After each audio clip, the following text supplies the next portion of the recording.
regards to the Eskwela online course, I pretty much enjoy it as I like learning it. You see, it's like enjoying while you're learning. It's like learning a new song on a different language.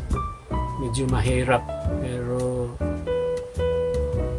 masarap matutunan. Something like that. And I've been through a lot of editing stuff like Photoshop, After Effects, all sort of those things. But this kind of format is quite different. Different in as much as interface and outcome or something.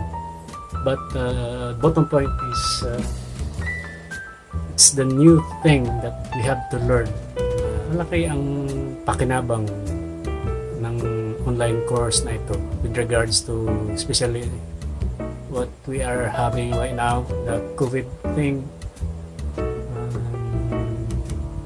which is everything is online. So I think it's the new normal right now. It's going to be like this.